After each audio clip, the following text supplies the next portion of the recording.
नमस्कार दोस्तों, जागो एक्सप्रेस न्यूज़ में आपका स्वागत है। सर, आजकल जो है आग, काले धुएं का बादल, ऑक्सीजन की कमी और भूकंप के झटके, सब क्या हो रहा है पृथ्वी पर सर? आती है जो प्रश्न तो आपने इतना विस्तृत किया है, लेकिन पहले मैं कहूँगा कि जागो एक्सप्रेस के जो व्यूअर्स हैं उनको मैं प्रणाम करूं और भगवान भोलेनाथ से ये प्रार्थना की जाए कि यह जो विकट स्थिति पैदा हो रही है पृथ्वी पर, ये उन्हीं की सृष्टि है, उन्हीं को नियंत्रित करना है। उनकी कृपा की आवश्यकता आज पड़ गई है, जो है ऐसा मुझे लगता है। अब आप कहेंगे कि ये सब क्या जो है बात कर रहे हैं, लेकिन बात करने की जो बात है वो ये है, बात करने में हमें ये ध्यान देना होगा कि हम पृथ्वी पर हैं और पृथ्वी जो है सूर्यदेव के अधीन है और सूर्यदेव अकेले नहीं हैं, वह उनके साथ उनके और भी भक्त हैं। मंगल है, चंद्रमा है, बुध है, शुक्र है, शनि है, गुरु बृहस्पति वगैरह कई उनके और अंग ही हैं उनके, जो सभी उनकी परिक्रमा कर रहे हैं। और पूरे विश्व पर जो है, विश्व जो है एकांगी नहीं है, यह एक मिश्रण है जिसमें समस्त जो है भूमंडल की, उसके बाद फिर गगन जिसे हम कहते हैं गगन मंडल की, सबका एक समीकरण बनता है। इसको अगर कोई गणित का जानकार होगा तो वो मेरी बात को तत्काल समझ जाएगा, लेकिन सामान्य व्यक्ति भी समझ सकते हैं कि ये जो पृथ्वी पर हो रहा है, इस प्रकार की विचित्र गतिविधि, ऐसी ऐसी असामान्य गतिविधि इसके पहले तो नहीं दिखी थी। तो हो क्या गया, एकाएक क्या हो गया? अब इस पर मैं थोड़ा सा आपको अलग हटाता हूँ। जो है, अगर जो है आप पृथ्वी पर तो जो हो रहा है वो हो रहा है, पृथ्वी पर जो गतिविधि हो रही है वो तो मनुष्य के कंट्रोल की है, और मनुष्य का कंट्रोल जो है वायु शक्तियों से। वायु शक्ति मतलब एक तो होता है इलेक्ट्रोमैग्नेटिक फील्ड, और दूसरी शक्ति है ग्रहों की। ये जिन ग्रहों का नाम मैंने आपको गिनाया है, ये बहुत ही महत्वपूर्ण है। और सीधी सी बात, दूर जाने की ज़रूरत नहीं है। आज ही रात में करीब 9 बजे के करीब, 9, साढ़े 9, 10 बजे के करीब में आप कुछ मत करें, जहाँ भी खड़े हैं वो खुले आकाश के नीचे खड़े हो जाए और सिर एकदम अपना बिल्कुल ऊपर उठा करके देखें, तो आप पाएंगे कि वहाँ एक मध्यम रोशनी वाला, जिसकी की रोशनी की आभा जो है लगभग लाल रंग की होगी या कम थोड़ा पीले रंग की होगी, और दूसरा इसी से सटा हुआ भी एक जो है अति प्रज्वलित बहुत तेज रोशनी वाला भी जो है एक बिंदु दिखाई पड़ेगा। ये जो हल्की रोशनी वाला है ये बुध है, और ये जो है शुक्र है, जो बहुत चटकार रोशनी वाले हैं। ये लोग अपनी कक्षा भी करीब करीब सूर्य के चारों तरफ घूमने की इनकी जो कक्षा होती है वो लगभग एक ही बराबर है, इनकी दूरियां भी करीब करीब बराबर हैं। ये दोनों इस समय जो है पृथ्वी के बहुत नज़दीक में आ गए हैं। अब ये कहना कि आ गए हैं तो क्या हुआ, ऐसी बात नहीं है। आप स्वयं अनुभव करते हैं। आप अगर चुपचाप बैठे हैं तो आपके चिंतन के कार्य की गति शैली सब अलग होती है। वहीं कोई आ गया, चाहे छोटा सा बच्चा हो या कोई बूढ़ा आदमी हो या प्रौढ़ व्यक्ति हो, वो सारा जिसे कहते कि खलल पड़ गया जो है, वो एक खलल पैदा कर ही देता है। आपके चिंतन की वो क्षमता, वो धारा निश्चित रूप से जो है बदल जाती है। ये तो होगी कहने की बात, लेकिन इस समय जो हो रहा है, अगर इसको आप अन्य माध्यमों से देखें, जिसे हम खगोलीय माध्यम कह रहे हैं, तो ये बिल्कुल स्पष्ट दिख रहा है जो है, और उसका ही परिणाम है। क्योंकि अब बुद्ध का जो चरित्र है उसको जरा देखें। बुद्ध जो है अग्निकारक, बुद्ध का चरित्र ही अग्निकारक है। और आप ये गौर करिए कि ये अप्रैल मई के बाद से अब तक प्रतिदिन एक से एक भयंकर जो है अग्नि की घटनाएं, कभी होटल में, कभी ट्रेन में, कभी कार में, कभी सड़क पर जो है, और बिना किसी कारण के। कोई ऐसा दिन नहीं जा रहा है जबकि ट्रेन में आग न लग रही हो। और एक चीज़ और, आग लगेगी तो एक डब्बे में लगेगी, यहाँ लग रहा है तो पूरी ट्रेन आधे से आधे ट्रेन जो है पूरी जलने लग रही है। तो ये सब बातें तो बता रही हैं कि कहीं न कहीं कोई ऐसा बाह्य बल लग रहा है जो कि एकदम से प्रज्वलित कर दे रहा है और सारी गतिविधियों को समाप्त कर दे रहा है। अब शुक्र की तरफ आते हैं। शुक्र ग्रह जो कि है, ये शुक्र के बारे में जो मान्यता है भारतीय जो हमारे ग्रंथ हैं ज्योतिष के और अन्य, उनमें इनका जो कि रूप स्वरूप दिखलाया गया है वो ये है कि ये असुरों के, असुर में कोई फर्क नहीं है। जब व्यक्ति जो है गलत कार्यों में निवृत्त या लिप्त हो जाता है या तो वो असुर हो जाता है, और जब वो जो है सही ढंग से चलता है तो वही जो है भगवान का रूप हो जाता है। तो ये असुरों के देवता हैं। और आसुरी प्रवृत्ति जो है इस समय आपको दिख रही होगी। जहाँ देखिए अखबार अगर प्रतिदिन का आप पढ़ते हैं तो उसमें आधा अखबार में समाचार रहता, 3 बरस की बच्ची का रेप हुआ तो 50 साल की बुढ़िया का रेप हुआ, कोई लड़की भगाया तो कोई जो है वो क्या क्या क्या बहुत सारी चीज़ें। अब आप बताएं कि इसको आप किस ढंग से जो है इंटरप्रेट करेंगे। इसके पहले ठीक है होता रहा होगा, सूचनाएं नहीं आती थी, लेकिन अब जो है सूचनाएं ये कि एक ही अखबार के पेज पर जो है कम से कम 4 जगह जो इस प्रकार की यौन उत्प्रेरित घटनाएं जो है हो रही हैं। ये विचार करने का बिंदु है। और इसका जो है सब कारक शुक्र महाराज है जो है। अब ये तो कारक हो गया गुरुजी। बताइए, आप बताइए जो इनके जो कि परिणाम है इस पर आते हैं। परिणाम हम भी थोड़ा सा कुछ बता देते हैं आपको जो है। जैसे आपने बताया कारण कुछ बताया आपने, जो है मानसिक स्थिति जो है पूरी विक्षिप्त हो गई है, ठीक है। जैसे उसी से संबंधित है, जैसे जिस तरह से जो है कोरोना काल में ऑक्सीजन की कमी से लाखों लोग अपनी जान गंवाए थे, वैसा ही कुछ हाल देखने को मिल रहा है। जैसे आपने बताया घटनाएं, ये प्राकृतिक घटनाएं, दोनों देखा जाए दोनों में तो नुकसान आम जनता का है। जनता का तो नुकसान होगा ही, और जनता इसमें असहाय सी है। असहाय इस वजह से है कि यह इतने विस्तृत स्तर पर हो रहा है, और क्योंकि यह जो है ग्रहों की स्थिति और उनकी शक्ति से हो रहा है, इसी वजह से मानव की कोई युक्ति इसमें नहीं लग रही है। जो है आपकी शक्ति पूरी प्रकार से इन पर फेल हो रही है। अब एक बात विचार करने की तो हो जाती है कि मानव अपने को बड़ा शक्तिशाली समझने लगा है, तो मैं उससे एक सवाल, ये मेरा चैलेंज है सारे विश्व के वैज्ञानिकों को कि तुम परमाणु अस्त्र, ये बम वो बम की किस तरह की जो है विध्वंसक शक्तियों का तो तुम विकास कर रहे हो भाई। तुमने अपनी शक्ति को जरा सा लगाया होता कि कोरोना का कोई सटीक उपाय निकाल लिया होता। अभी अभी भारत में जो जिससे बात करिए वो यही कह रहा है, हमको जो है चिकनगुनिया हो गया, हमारा बुखार नहीं उतर रहा है, हम उठ नहीं पा रहे हैं। जो है निकालो, किसी के पास भी चिकनगुनिया की कोई दवा नहीं है, सिर्फ लाक्षणिक दृष्टि से सूजन हो गई है तो सिकाई करिए करिए करिए। होम्योपैथी में कुछ दवाइयाँ हैं, होम्योपैथी तो खैर इसको मानने वाले जो भी मानते हो, मेरी दृष्टि में होम्योपैथी जो है सर्वोपरि विद्या चिकित्सा की है। तो वही एलोपैथिक मेडिसिन, आयुर्वेदिक मेडिसिन और होम्योपैथी, तीनों का मैं जो है सिद्धांत भी जानता हूँ, निर्माण भी कराया है सब कुछ। लेकिन जो रोग अभी जब आप आए हैं तो इसके ठीक 10 मिनट पहले एक सज्जन ने मुझको टेलीफोन किया था। उनके पिता की स्थिति बड़ी ख़राब थी, उनको लेकर के आए हुए थे और उनको जो है वो सांस नहीं ले पा रहे थे, उनको डकार टाइप की आ रही थी, वो खा नहीं पा रहे थे।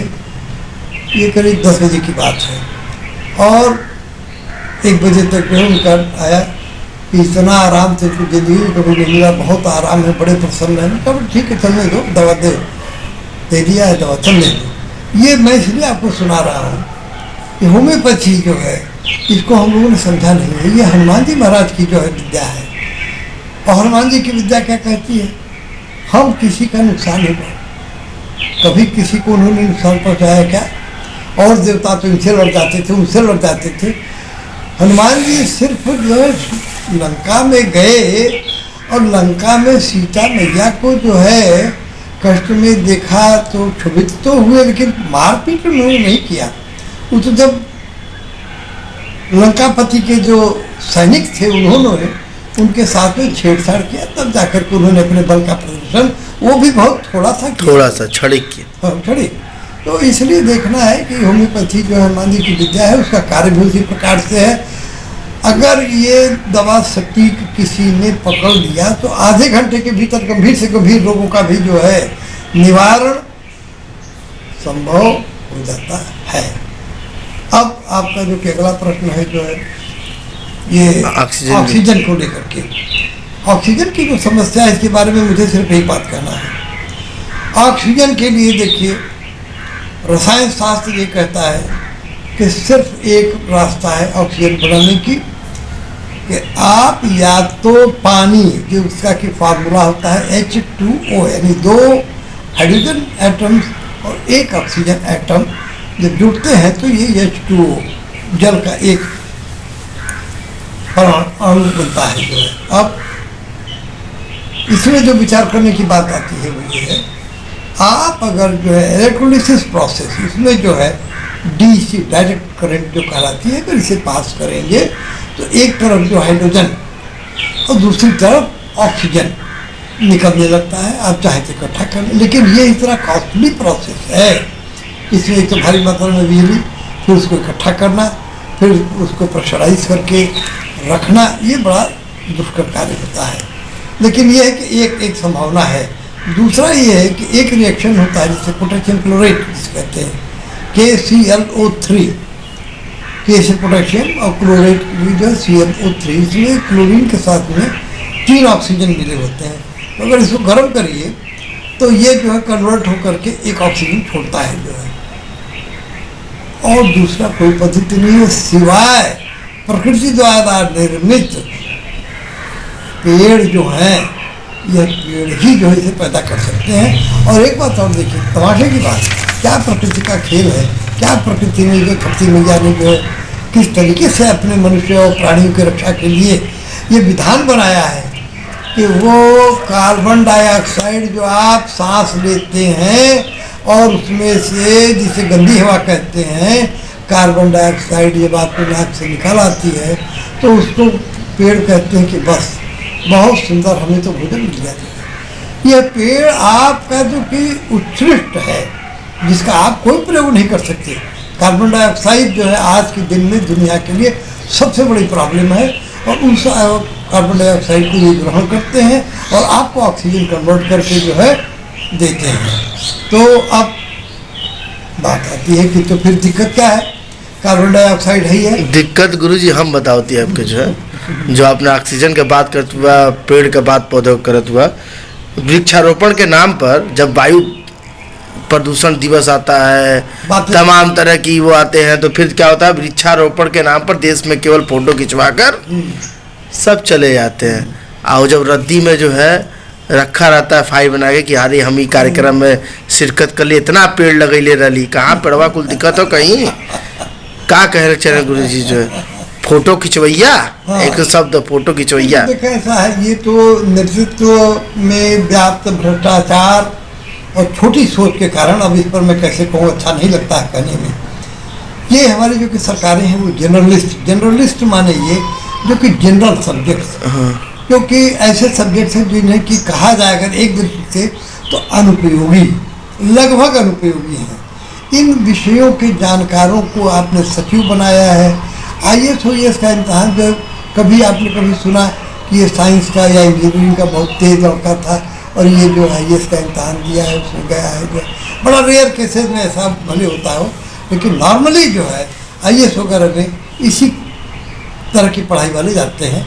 ये ठीक है, मैं मानता हूँ कि कार्य करते करते वो जो है ज़रूर काफ़ी सुशिक्षित हो जाते हैं, सोचने की उनमें क्षमता बढ़ जाती है, लेकिन वो भी इतना दबे हुए हैं इन नेताओं के दबाव में कि ये कभी खुल करके कोई अच्छी बात कह नहीं पाते हैं जो है।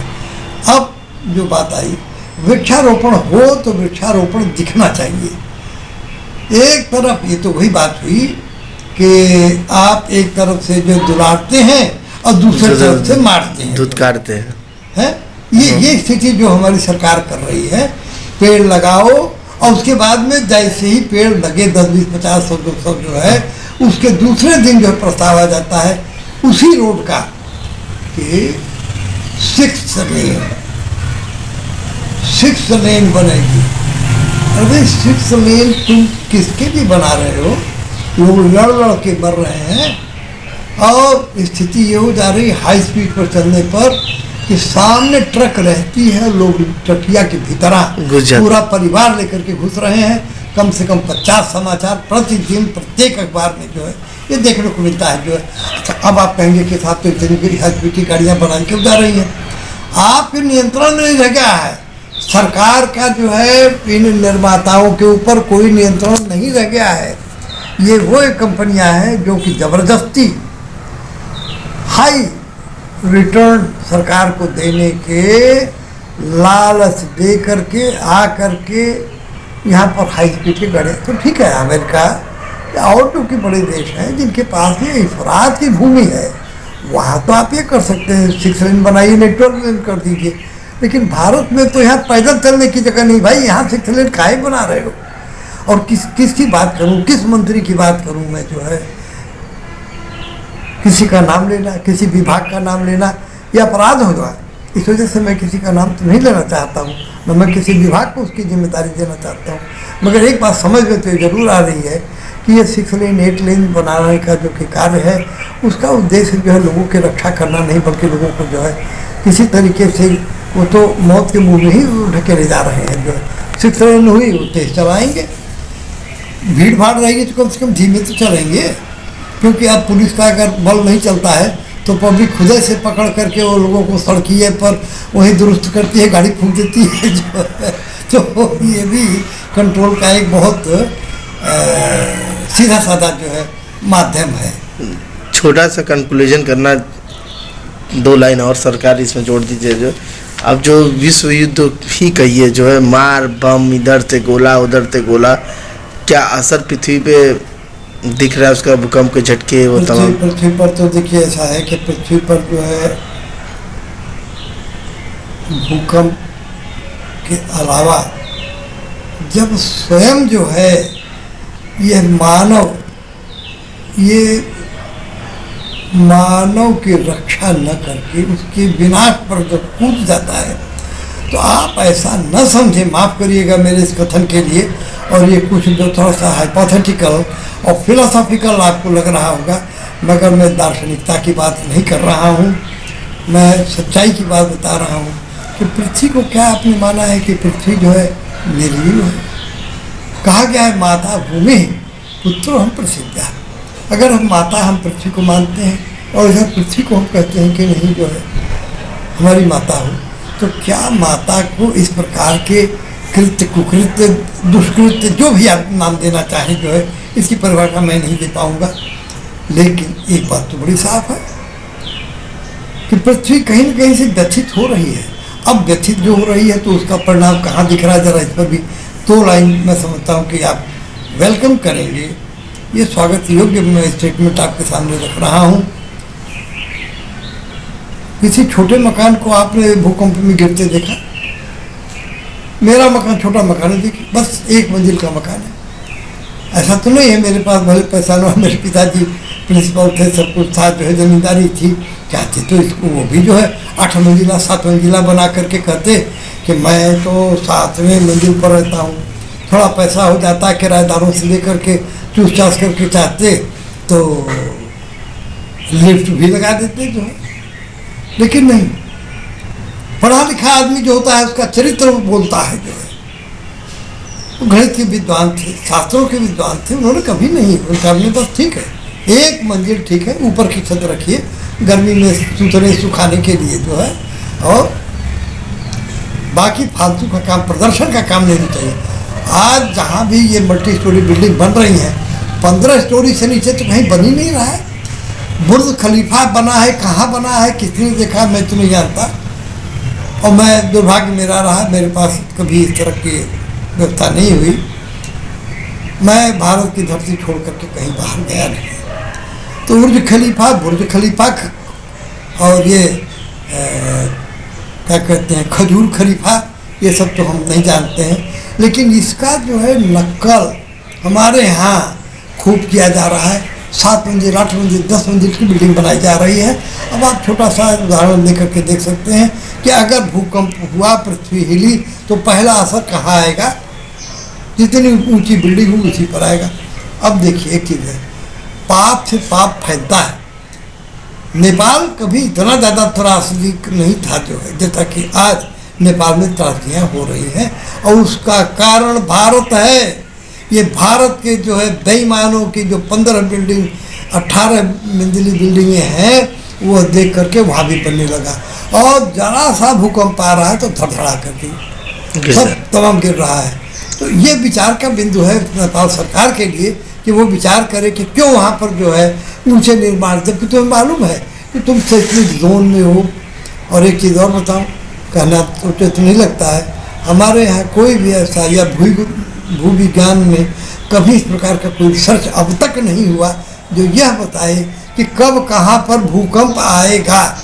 अरे भाई तुम भूगर्भ वैज्ञानिक हो ना यार, तो भूगर्भ के भीतर क्या हो रहा है उस विज्ञान को पकड़े, सोचे, देखे, कुछ नहीं किया। तो उसका परिणाम आज सामने आ रहा है कि जो कुछ रीजन है, जैसे अफगानिस्तान का है, इधर आपके नेपाल का है, ये अन्य स्थानों पर जो है भूकंप आ रहे हैं, लगातार आ रहे हैं और आते रहेंगे। अगर ये एक काम करना बंद कर दें, बस एक मंजिल वाली बिल्डिंग, झोपड़ी, फूस, इस तरीके की बिल्डिंग बना। अरे जापान वगैरह में तो आपके साथ सुना भी होगा, वहाँ तो लकड़ी का और हल्का मकान बनाते हैं, ज़्यादा ऊंचा नहीं बनाते हैं, ताकि जो है, क्योंकि वहाँ पर भूकंप बहुत ज़्यादा आता रहा है, तो वहाँ से तो मरने चीनी कटने की तो सूचनाएँ नहीं आती हैं। लेकिन ये भारत में जो है एक नए फैशन के रूप में चूँकि विकसित हो रहा है, तो ये रहेगा।